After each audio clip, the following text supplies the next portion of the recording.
एक धनुष टूट गया, इसमें इतना क्रोध करने की क्या बात है? हमने तो बचपन में ही धनुइयां तोड़ डाली, उस समय तो किसी ने क्रोध नहीं किया। विश्व भर में सम्मानित महाशिव धनुष को बच्चों की धनुरियों के बराबर समझता है। ब्राह्मण देवता, आपको धनुष और धनुष में फर्क दिखता होगा। हम तो क्षत्रिय हैं, हमारे लिए तो सब धनुष एक समान है। लगता है तुझे अपने जान से मोह नहीं रहा। मुझे मोह है कि नहीं, परंतु आपको इस पुराने जीर्ण धनुष से बहुत मोह दिखाई देता है। इसके टूट जाने बच्चों की तरह बिलबिला रहे हैं। रघुवर ने इसे हाथ लगाया, ये टूट गया, इसमें उनका कोई दोष नहीं। क्रोध त्याग दीजिए मुनिवर, बहुत धमका लिया आपने। मैंने तो तुझे बालक समझ अब तक जीवित छोड़ रखा, और मैं आपको एक ब्राह्मण समझ आपके हाथ नहीं उठा चाहता। निरंकुश बाल नहीं जानता कि मैं क्षत्रिय कुलनाश अति क्रोधी वह परशुराम हूँ, जिसने कई बार इस पृथ्वी को क्षत्रियों से हीन कर दिया। क्षत्रिय राजाओं का सकल नाश करके यह पृथ्वी बार बार ब्राह्मणों को दान कर दी है। ब्राह्मण देवता, जो वीर होते हैं अधिक बातें नहीं करते, वार करते हैं। विश्वामित्र, यदि इस उद्दंड बालक की रक्षा चाहते हो तो इसे हमारी आंखों से दूर ले जाओ। आप आंखें बंद कर लीजिए, मैं दिखाई नहीं दूंगा। इसे हमारे पराक्रम की शक्ति बताओ। अपनी गुण गाथा आप स्वयं इतनी अच्छी सुना लेते हैं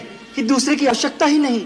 अभी तक अपनी महान गाते गाते नहीं भरा हो तो सुना लीजिए। पिता का ऋण कैसे चुक, माता का कैसे काट दिया। बंद हो गया। ये बालक अब निश्चय ही मरणहार है। आश्चर्य है कि मेरे कुठार के सामने आकर भी अब तक जीवित कैसे रहा। मुझे भी आश्चर्य, मेरे देवतुल भैया को मृत्युदंड देने की बात कोई मेरे सामने करे और वो मेरे बाणों से अब तक बचा रहे। लक्ष्मण, भगवान, बालक की बातों पर ध्यान मत धरिए। और फिर उसने तो आपका कोई अपराध नहीं किया। आपका अपराध मैं हूँ। मेरे ही हाथ से ये धनुष भंग हुआ है। यदि दंड देना तो मुझे दीजिए। मुझे अपना दास समझकर चाहे मुझ कृपा कीजिए या क्रोध की, या फिर मेरे प्राण ले लीजिए।